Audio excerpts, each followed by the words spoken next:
దేవుని పరిశుద్ధమైన నామానికి స్తోత్రములు. దేవుని యొక్క సన్నిధిలో దేవుని మాటలు వినడానికి, దేవుని సన్నిధిలో ప్రార్థించడానికి ఈ సమయంలో ఏకీభవించిన మీ అందరూ కూడా ప్రభునామమున ప్రేమపూర్వకంగా వందనాలు. మీ అందరికీ దేవుని దీవెనలు తెలియజేస్తూ ఉన్నాం. బాగున్నారండి ప్రియ దేవుని బిడ్డలారా? నేటి దినమున ఒక ప్రత్యేకమైనటువంటి అంశాన్ని మనం ధ్యానం చేసుకుని పోతా ఉన్నాం. లోకంలో ప్రభువారు మనం జీవిస్తూ ఉన్నటువంటి సమయమున మన అవసరతల నిమిత్తం మనం ప్రార్థన చేస్తూ ఉంటాం. మాకు ఉద్యోగాలు కావాలి ప్రభువా, మాకు ఆరోగ్యం కావాలి, మాకు ఆర్థిక ఇబ్బందులు లేకుండా కావాలి, మేము సంతోషంగా ఉండాలి, మాకు ఇళ్ళు కావాలి. రకరకాలుగా మనము లోక సంబంధమైన కోరికలను, ఆశలను ప్రభువు సన్నిధిలో మనం ప్రార్థన చేస్తాం. దేవుడు వాటిని అనుగ్రహిస్తూ ఉంటాడు. మనం ఏం చేస్తామంటే తర్వాత సంఘములో దేవుడు నేను అడిగినటువంటి ఈ యొక్క అవసరతను తీర్చాడు, నాకు సహాయం చేశాడని సాక్ష్యం చెప్తాం. లేకపోతే ఇంటి దగ్గర ఒక కృతజ్ఞత ప్రార్థన పెట్టుకొని మనము సాక్ష్యం చెప్పి సంఘానికి కానుకను కూడా మనం సమర్పిస్తూ ఉంటాం. కానీ మన పని అంతటితోటి అయిపోలేదు. యేసుకి మనము సాక్షులముగా ఉండాలి. యేసు అంటే అర్థం ఏంటి అంటే రక్షకుడు, మనలను రక్షించేటువంటి వాడు. మనలను ఆయన తన ప్రాణం ఇచ్చి, తన రక్తం ఇచ్చి, రక్తం అంటే ప్రాణమే కదా, ఆ రక్తము ద్వారా మన దోషములన్నిటినీ శుభ్రపరచి కడిగివేసి మనకు దేవుడు ఒక ఉన్నతమైనటువంటి స్థితిని తన సన్నిధిలో అనుగ్రహించటానికి ఆయన ఇష్టపడిన వాడుగా ఉన్నాడు. ప్రియ దేవుని బిడ్డలారా, అటువంటి జీవితాన్ని మనకి ఇచ్చినప్పుడు మనం ఎలా ఉండాలి, మనం ఎలా సాక్షులుగా ఉండాలి? యేసుకి సాక్షులుగా ఉండాలంటే ఆ లక్షణాలేంటి అనేటువంటి మాటలు లేఖనాల్లో నుండి మనం కొన్ని ధ్యానం చేసుకుందాం. మొట్టమొదటిగా మనం చూసినట్లయితే అపోస్తులైనటువంటి పేతురు రాసినటువంటి మొదటి పత్రికలో 2వ అధ్యాయము 3వ వచనము చూడండి.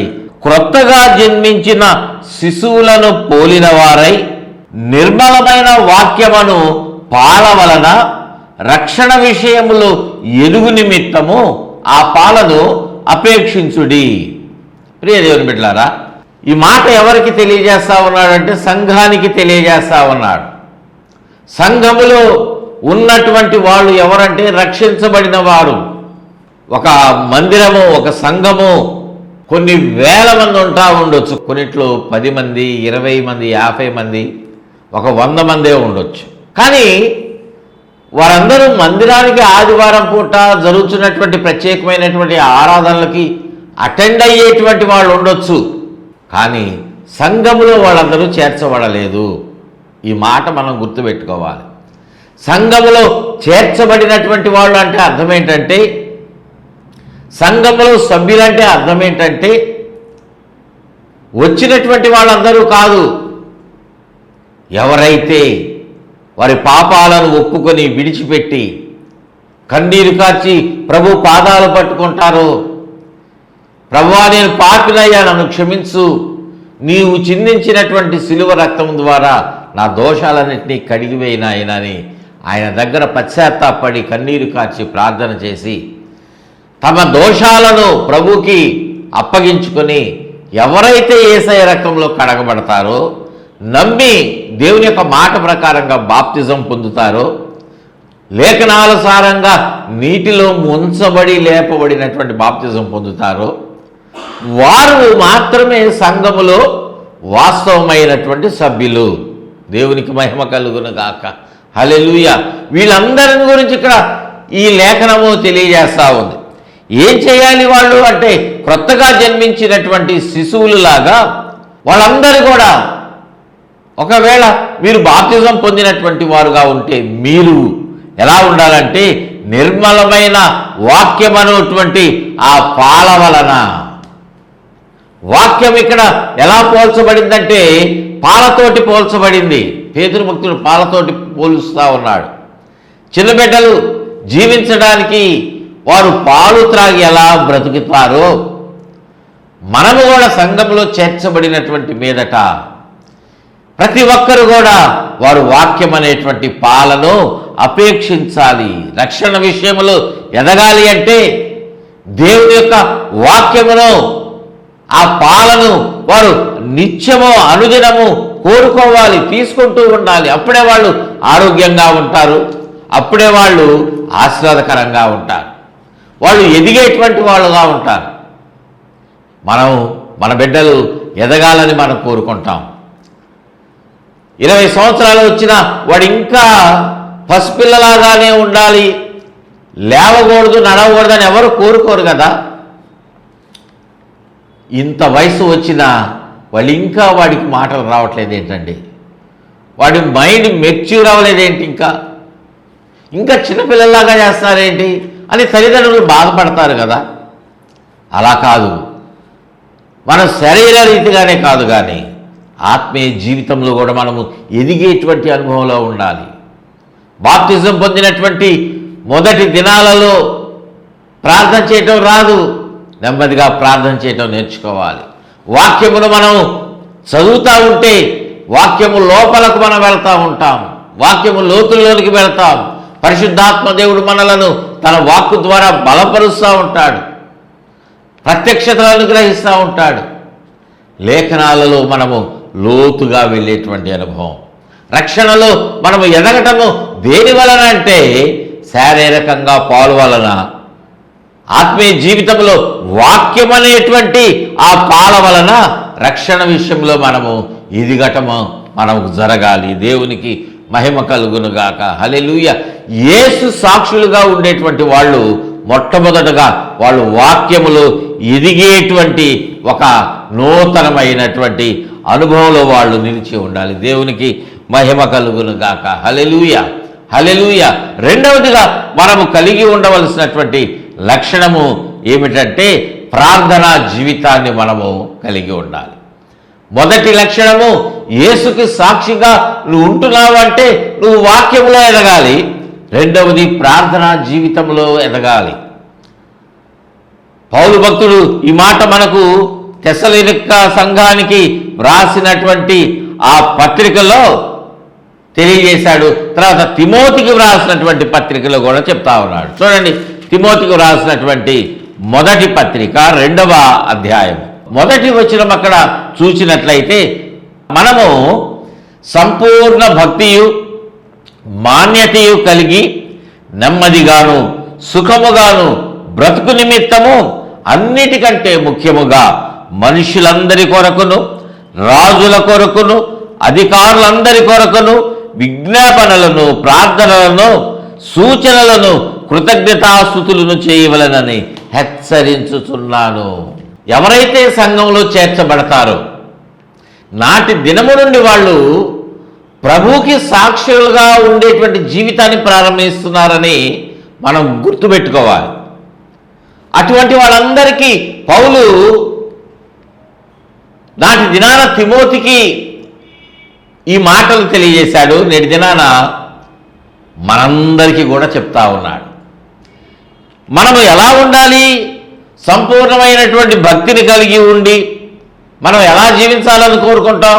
హృదయంలో నెమ్మదిగా ఉండాలి, ఎలాంటి గలిబిలి ఉండకూడదు, సమాధానంగా ఉండాలి, మన జీవితాలు సంతోషంగా ఉండాలి, సుఖంగా ఉండాలి అని మనం కోరుకుంటున్నాం.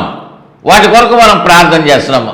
వాటన్నిటికంటే ముఖ్యంగా పౌలు అక్కడ అంటున్నాడు, అన్నిటికంటే ముఖ్యంగా మనుషులందరి కొరకు, రాజుల కొరకు, అధికారుల కొరకు మనం అందరం కూడా ఏం చేయాలంటే విజ్ఞాపన చేయాలి, ప్రార్థన చేయాలి. దేవునికి మహిమ కలుగును గాక. హల్లెలూయా, హల్లెలూయా. నేను క్రీస్తుకి సాక్షిగా ఉన్నాను అంటే దాని అర్థం ఏంటంటే లేఖనము ఇప్పుడు మనం చదివినటువంటి రీతిలో మన ప్రార్థనా జీవితము ఎదుగుతూ ఉండాలి. ఇతరుల కొరకు ప్రార్థన చేస్తున్నటువంటి అనుభవంలో ఉంటే నువ్వు క్రీస్తుకి సాక్షిగా ఉన్నటువంటి ఆ శ్రేష్టమైన లక్షణాన్ని నువ్వు కలిగి ఉన్నావు. ఇతరులు నీకు మా కొరకు ప్రార్థన చేయండి అని చెప్తే నువ్వు ప్రార్థన చేస్తే నువ్వు సాక్షిగా ఉంటావు. దేవుని సన్నిధిలో నువ్వు నిలబడినటువంటి ఒకానొక దినమున నువ్వు దేవునికి లెక్కప్పగిడు చెప్పేటువంటి ఆ సమయమున ప్రభువారు అడుగుతారు, నీకు ఫలానా రోజున ఫలానా సమయమున ఫలానా సహోదరుడు ఫలానా సహోదరి వాళ్ళ కుటుంబం కొరకు వాళ్ళకున్నటువంటి సమస్య చెప్పి మా కోసం ప్రార్థన చేయండి అని మీకు చెప్పారు కదా, మీరు ప్రార్థన చేశారా? నువ్వు ప్రార్థన చేసావా సహోదరుడా సహోదరి అని అడిగితే నువ్వు ఏం సమాధానం చెప్తావు? నేను నీకు సాక్షిని దేవా అని నువ్వు ప్రకటించుకుంటున్నావేమో కానీ నువ్వు ప్రార్థన చేయట్లేదంటే నేను సాక్షిగా ఎట్లా గుర్తిస్తానని ప్రభు అడిగితే మన సమాధానం ఏమో ఉంటుంది? ఏదో ఒక మాట, ప్రభువా వాడి సమస్యలు ఉన్నారు వాళ్ళని ఆశీర్వదించాలని ఒక మాట అంటాం కాదు, వాళ్ళ జీవితాలు కట్టుబడాలని, వాళ్ళకున్నటువంటి అనారోగ్యం నుంచి వారు విడుదల పొందాలని ఎంత సమయం నువ్వు ఎన్నిసార్లు ప్రార్థన చేశావు? నువ్వు యేసుకు సాక్షిగా ఉండాలంటే ఈ అనుభవము నీ జీవితంలో తప్పనిసరిగా ఉండాలి. దేవునికి మహిమ కలుగునుగాక. మొదటిది వాక్యములో నువ్వు ఎదగాలి, రెండవది ప్రార్థనా జీవితాన్ని నువ్వు కలిగి ఉండాలి. దేవునికి మహిమ కలుగునుగాక. హల్లెలూయా హల్లెలూయా. మూడవదిగా మనం చూసినట్లయితే అపోస్తుల కార్యముల గ్రంథములో 2వ అధ్యాయము 42వ వచనంలో అక్కడ వీరు అపోస్తుల బోధ యందును సహవాసమందును రొట్టె విరుచుట యందును ప్రార్థన చేయుట యందును ఎలా ఉన్నారంట? ఎడతెగక ఉన్నారంట. దేవునికి మహిమ కలుగునుగాక. హల్లెలూయా హల్లెలూయా. ఎవరైతే సంఘములో చేర్చబడ్డారో వారిని గురించినటువంటి మాట ఇక్కడ రాస్తా ఉన్నారు. నేటి దినాన నువ్వు సంఘంలో చేర్చబడినటువంటి అనుభవంలో ఉండవచ్చు, చాలా మంచిది, దేవుణ్ణి ఆశీర్వదిస్తాడు. నువ్వు దేవునికి సాక్షిగా, యేసుకు సాక్షిగా నీ జీవితంలో నువ్వు మరల్చుకోవాలి, కలిగి ఉండాలి అంటే ఇక్కడ 4 లక్షణాలను తెలియజేస్తా ఉన్నాడు. ఏమంటున్నాడు? మొట్టమొదట మీరు ఎక్కడ ఉండాలి, ఎలా ఉండాలంటే అపోస్తుల బోధలో ఉండాలి, తర్వాత అపోస్తుల సహవాసములో ఉండాలి, రొట్టె విరుచుటలో ఉండాలి, ప్రార్థన చేయటంలో ఉండాలి. ఈ 4 స్తంభాల్లాగా, 4 పిల్లర్స్ లాగా ఉన్నాయి. ఒక పిల్లర్ మీద స్లాబ్ నిలబడదు కదా, ఎంతవరకు నిలబడుతుందంటే 1 అడుగో 2 అడుగులో కొంచెం అది ఉన్నటువంటి వెడల్పును బట్టి నిలబడుతుంది. 4 పిల్లర్స్ 4 మూలలు వేస్తే 4 దిక్కుల్లో ఎంత పెద్ద స్లాబ్ అయినా సరే అది నిలబడుతుంది. దేవునికి మహిమ కలుగునుగాక. హల్లెలూయా. నీ జీవితము కూడా ఈ 4 ప్రాముఖ్యమైనటువంటి అంశాల మీద నిలబడాలి. నీ జీవితం నిలబడాలంటే ఈ 4 అంశాలు కావాలి. అపోస్తుల బోధలను నిలబడి ఉండాలి, వాళ్ళ మాటలు వినాలి. అపోస్తులు ఏం ప్రకటిస్తున్నారు? యేసయ్యను గురించినటువంటి మాటలు ప్రకటించారు. ఆ మాటలు నీలో కూడా ఉండాలి. వాళ్ళతోటే నువ్వు సహవాసం చేయాలి, లోక సహవాసము కాదు. లోకంలో ఉన్నటువంటి, లోకముతో స్నేహం చేస్తున్నటువంటి వారి సహవాసము కాదు. కొట్టివేయండి దాన్ని. ఎవరైతే యేసుకు సాక్షులుగా ఉన్నారు, ఎవరైతే దేవుని బిడ్డలుగా ఉన్నారు, ఎవరైతే దేవుని మార్గంలో నడుస్తూ ఉన్నారో వాళ్ళ సహవాసమే చేయాలి. లోక సహవాసమును నీలో నుండి తొలగించు. లోకమంటే శరీరాశ, నేత్రాశ, జీవపడమం, ఇవన్నీ మనకొద్దు.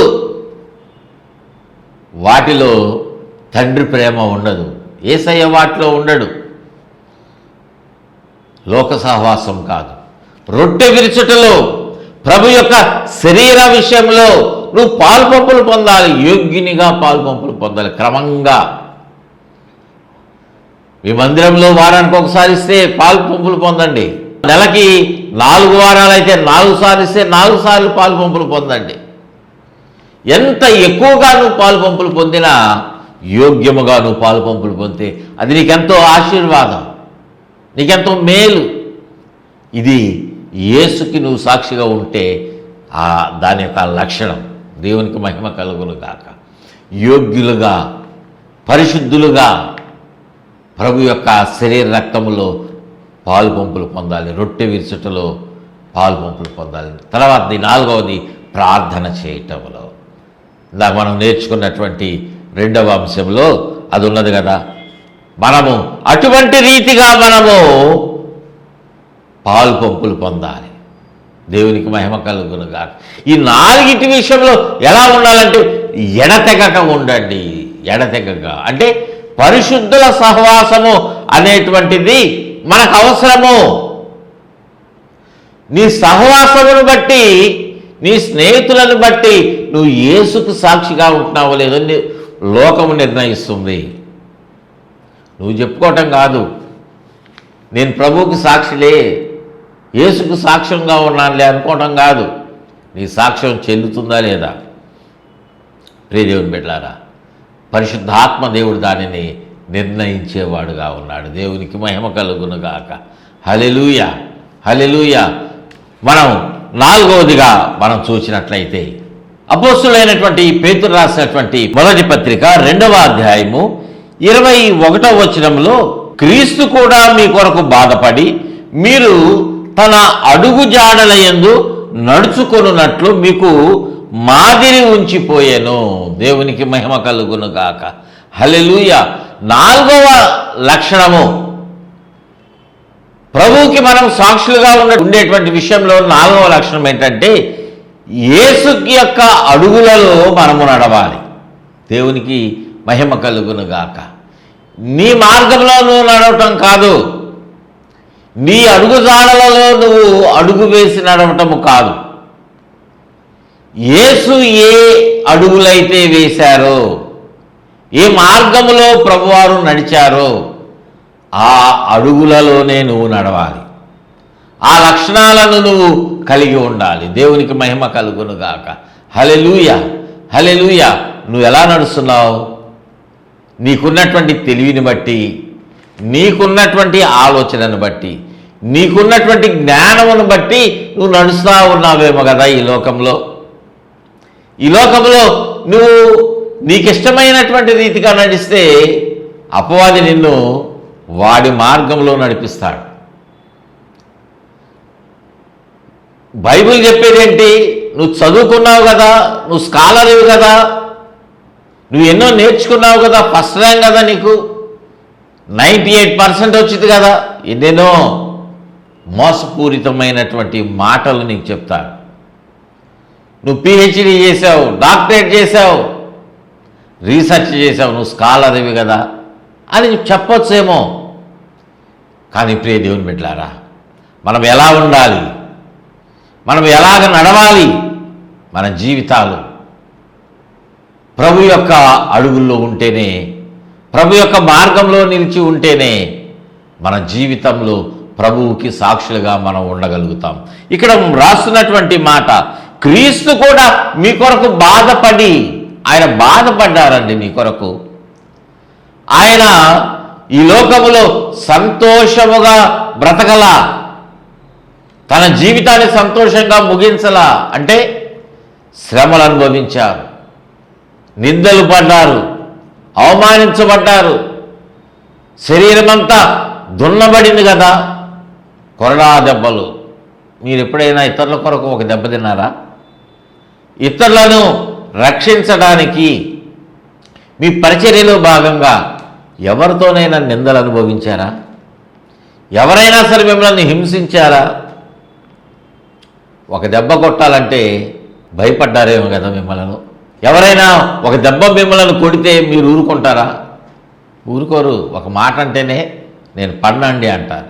కానీ ప్రభువారిని గురించి పేతురు భక్తుడు సాక్ష్యం చెప్తున్న మాట, క్రీస్తు మీ కొరకు బాధపడి మీరు తన అడుగుజాడలను నడుచుకున్నట్లు మీకు మాదిరి ఉంచారంట. దేవునికి మహిమ కలుగునుగాక. ఆయనే నాకు మాదిరి, నాకు రోల్ మోడల్ ఎవరంటే ప్రభువే అని మనం చెప్పగలిగినటువంటి స్థితిలో మనము ఆ లక్షణాన్ని మనం కలిగి ఉండాలి.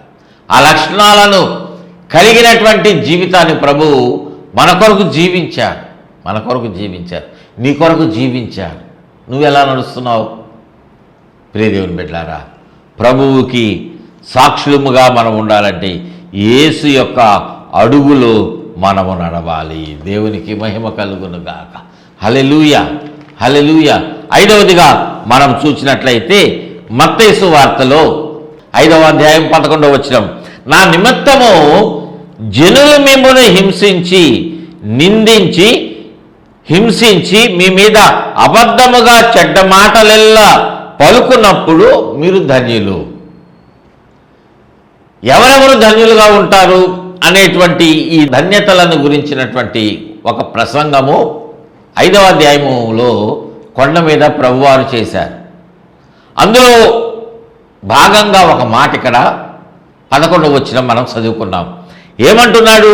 నా నిమిత్తము, దేవుని నిమిత్తము, యేసు నిమిత్తము మిమ్మల్ని ఎవరైనా సరే నిందించినా, మిమ్మల్ని ఎవరైనా సరే కొన్ని మాటలు మిమ్మలను అనినా కూడా, మాటల చేత మీరు నిందింపబడినా, శారీరకంగా హింస అనేటువంటిది మీరు పొందుకున్నా, ఇంకోటి మీ మీద అబద్ధముగా చెడ్డ మాటలు ఎవరైనా సరే పలికినా, మీరందరూ ఎలా ఉంటారంటే ధన్యులు. ఇదేంటండి? ఇదేం ధన్యత? నేను ఉన్నతంగా హెచ్చించబడితే అది నాకు గ్రేట్గా ఉంటుంది, అది నా గ్రేట్నెస్. ఇతరుల చేత నేను అవమానించబడితే అది నాకు ధన్యత. ఇతరులు నన్ను నిందిస్తే, నన్ను హింసిస్తే అది నా గొప్పతనం ఎలా అవుతుంది? అవమానం కదా, నేను ఎట్లా బ్రతుకుతాను అని అనుకోవచ్చు. అది లోకరీతిగా ఉండేటువంటి ఆలోచన.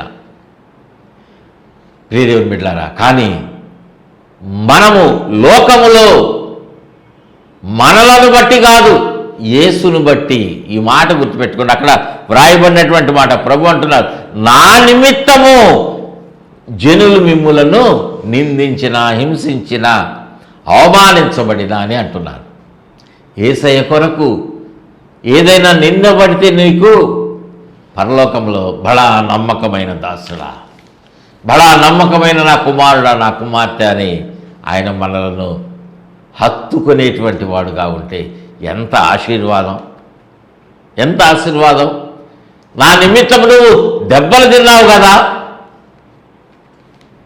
నా నిమిత్తం నువ్వు అవమానించబడ్డావు కదా, కన్నీరు కార్చిన ప్రభువా అని నా వైపే చూసావు కానీ నన్ను విడిచిపెట్టలేదు, లోకంలోనికి వెళ్ళలేదు కదా అని ప్రభువు నాటి దినాన నిన్ను హత్తుకొని, నిన్ను ఎంతగానో మెచ్చుకొని, నీవు ఉన్నటువంటి నిందలన్నీ పోయినట్లుగా నీకు ఒక కిరీటాన్ని పెడితే ఎంతటి ఉన్నతమైనటువంటి అనుభవంలో నువ్వు ఉంటావు. దేవుని యొక్క న్యాయపీఠం ముందు నువ్వు నిలబడినప్పుడు పరిశుద్ధాత్మదేవుడు ఈ రీతిగా నిన్ను హెచ్చించడానికి సిద్ధంగా ఉన్నాడు. దేవునికి స్తోత్రం చెల్లిద్దాం. హల్లెలూయా, హల్లెలూయా. మరొకటి 6వది మనం చూసినట్లయితే కృతజ్ఞతాస్తుతులు చెల్లించాలి. తెస్సలోనిక సంఘానికి రాసినటువంటి మొదటి పత్రిక 5వ అధ్యాయము 16వ వచనంలో అంటున్నాడు, ప్రతి విషయమందును కృతజ్ఞతాస్తుతులు చెల్లించండి, ఇలాగు చేయుట యేసు క్రీస్తునందు మీ విషయంలో దేవుని చిత్తము. 16-18 వచనాలు ఈ మాట రాయబడింది.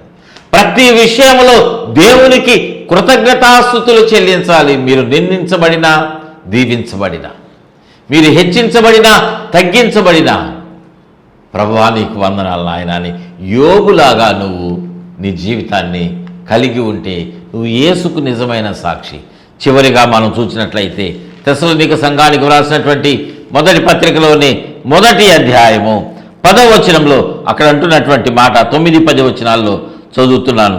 మీ యొద్ద మాకెట్టి ప్రవేశము కలిగినో అక్కడి జనులు మిమ్మల్ని గూర్చి తెలియచెప్పుచున్నారు. మరియు మీరు విగ్రహములను విడిచిపెట్టి జీవము గలవాడును సత్యవంతుడును దేవునికి దాసులగుటకును దేవుడు మృతులలో నుండి లేపిన యేసు అనగా రాబో ఉగ్రత నుండి మనలను తప్పించుచున్న ఆయన కుమారుడైన యేసు పరలోకము నుండి వచ్చునని ఎదురు చూచుటకును మీరు ఎలాగూ దేవుని వైపునకు తిరిగితిరో ఆ సంగతి వారే తెలియచేయుచున్నారు. దేవునికి మహిమ కలుగునుగాక. హల్లెలూయా. ప్రభు యొక్క రాకడ కొరకు ఎదురు చూసేటువంటి వాళ్ళు ఎన్ని కష్టాలు వచ్చినా, ఎంత ఇబ్బందులు వచ్చినా వాటన్నిటినీ సహించి, భరించి, అనుభవించైనా సరే ప్రభు యొక్క రాకడ కొరకు సిద్ధపడేటువంటి వారు యేసుకి సాక్షులు. దేవునికి మహిమ కలుగునుగాక. చిన్న శ్రమ వస్తేనే, చిన్న నిందొస్తేనే నాకు యేసొద్దని విడిచిపెట్టి వెళ్తున్నారు చాలామంది. వద్దు, అలా ఉండొద్దు. అది యేసయ్యకు సాక్షులుగా ఉండేటువంటి లక్షణము కాదు కాదు కాదు. మనము ప్రభువుకి సాక్షులుగా ఉండాలంటే అన్నిటినీ భరించాలి, అన్నిటినీ సహించాలి. ఇంకా చాలా రకాలుగా లేఖనాల్లో ఉన్నాయి, కానీ కొన్నింటిని మనం నేర్చుకున్నటువంటి వాటి విషయంలో ప్రభువుకి నమ్మకంగా జీవిద్దాం. ఆయన సాక్షులుగా మీ జీవితాలను కొనసాగించండి. అటువంటి కృప పరిశుద్ధాత్మ దేవుడు మీకు అందరికీ దయచేయునుగాక. ఆమేన్. ప్రార్థన చేసుకుందామండి. స్తోత్రం నాయన, స్తోత్రం, స్తోత్రములు మా తండ్రి. పరిశుద్ధుడా మీకు వందనాలు, వందనాలు, వందనాలు నాయన. అవునయ్యా, మీకు సాక్షులుగా మేము జీవించాలని ఆశపడతా ఉన్నాం. మీ పరిచర్య చేస్తూ ఉన్నాం. మీ చేత రక్షించబడినటువంటి అనుభవంలో ఉన్నాం. కీర్తనలు పాడుతూ ఉన్నాం. ఎన్నో రకాలుగా మందిరంలో మాకు చేతనైనంత పరిచర్యలో ఉంటున్నాము. కానీ మీ సాక్ష్యమును మేము ఎలా కలిగి ఉన్నాము, ఏ లక్షణాలను మేము కలిగి ఉన్నాం, మా జీవితంలో ఎన్నోసార్లు మీరు మమ్మల్ని ఆశీర్వదించారు.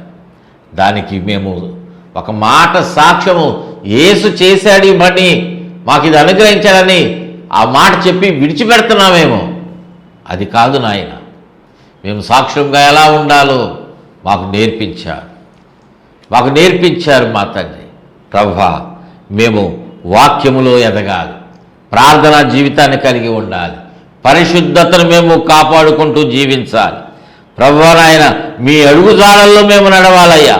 శ్రమలలో మేము పాలు పంపులు పొందినా మా కొరకు మీరు ఎలా శ్రమలు అనుభవించారో మేము కూడా వాటన్నింటినీ సహిస్తూ ముందుకు కొనసాగాలి నాయన. కృతజ్ఞతాస్తుతులు చెల్లించేటువంటి జీవితమును, మీరు రాకడకు ఎదురు చూస్తూ జీవించేటువంటి జీవితమును, ఇలాంటి లక్షణాలన్నీ వాక్యానుసారముగా మేము నేర్చుకున్నటువంటి లక్షణాలను మేము కలిగి ఉంటేనే మేము యేసుకి సాక్షులముగా ఉంటాం. ప్రభువా, వీటిలో మాకు ఏదైనా కొదువుగా ఉంటే వాటన్నిటిని సరిచేయండి నాయన. బిడ్డల జీవితాలను మీకు సాక్షులుగా సమర్పిస్తున్నాం. మీరు అట్టి రీతిగా వారి ఎదుగుదలను సహాయం చేయండి ప్రభువా నాయన. లోకరీతిగా మీరు దీవించండి నాయన. ఉద్యోగాల కొరకు ఎదురు చూసిన బిడ్డలకు ఉద్యోగాలను నాయన, వ్యాపార విషయంలో నష్టపోతున్నటువంటి వారికి మంచి లాభమును ప్రభువా, ఆరోగ్య విషయంలో ఏది కొదువుగా ఉంటే వాటన్నిటినీ సరిచేసి మంచి ఆరోగ్యము, ఏదైతే ప్రభువా ఈ యొక్క సమయంలో ప్రార్థన చేస్తున్నారో వాటన్నిటినీ సమృద్ధిగా అనుగ్రహించి ఆశీర్వదించమని మీకే సమర్పించుకుంటూ కార్యక్రమం స్పాన్సర్ చేసిన బిడ్డను మీకు అప్పగించుకుంటూ యేసే నామమున అడిగి వేడుకుంటున్నాం తండ్రి. ఆమేన్, ఆమేన్, ఆమేన్. తండ్రి, కుమార, పరిశుద్ధాత్మ త్రియేక దేవుని దీవెన కాపుదల తోడుగా ఉండి నడిపించి బలపరిచి వర్ధిల్ల చేయును గాక. Amen, amen, amen. God bless you all.